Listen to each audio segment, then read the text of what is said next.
আজকের ভিডিওটি হচ্ছে শোল্ডার স্ট্রেচিং, যেটা কিনা আমাদের যে কোনো যোগাসন করার ক্ষেত্রে হাতের ফ্লেক্সিবিলিটিটা খুবই প্রয়োজন হয়। আমরা দু পায়ের মাঝে শোল্ডার গ্যাপ অনুযায়ী ফাঁকাটা রাখবো এবং আমার শরীর থেকে ওয়ালের দূরত্বটা 1 হাত সমপরিমাণ হবে। তারপর 2 হাতকে উপরের দিকে তুলে টেলবোনকে পেছনের দিকে রেস করে আমার চেস্টকে আস্তে আস্তে আমি চেস্টকে ওয়ালের সাথে লাগানোর চেষ্টা করব। যাদের হচ্ছে চেস্ট পুরোপুরি লাগবে না, সেক্ষেত্রে তারা হেড ক্রাউন ওয়ালের সাথে লাগাবো। যতটুকু আমি আমার বিগিনার হিসেবে শুরু করতে পারি, আমার দ্বারা সম্ভব হয়, ঠিক ততটুকুই আমরা করার চেষ্টা করব। তারপর হাঞ্চ করে আস্তে আস্তে উপরের দিকে উঠবো, মাথাটাকে উপরে উঠিয়ে নিঃশ্বাস ছাড়বো। তারপর আবার ইনহেল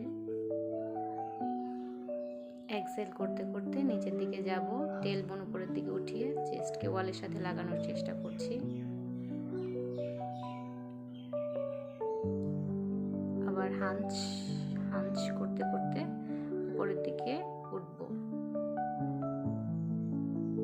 এবং নিঃশ্বাস ছাড়ব।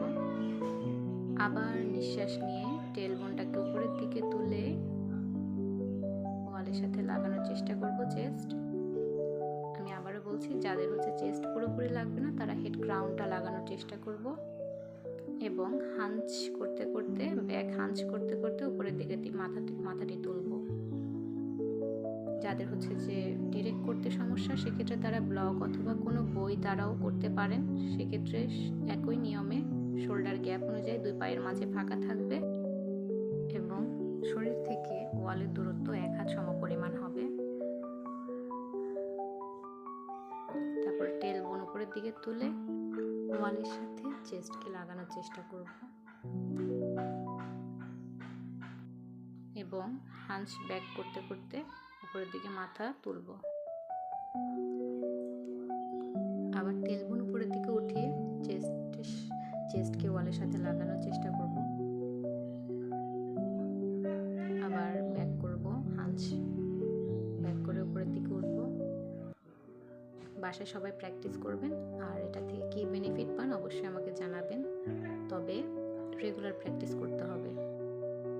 ভিডিওটি ভালো লাগলে লাইক করবেন, পেজটিকেও লাইক করবেন, ফলো করবেন আর কমেন্ট করে জানাবেন এবং সবার সাথে শেয়ার করবেন। ধন্যবাদ।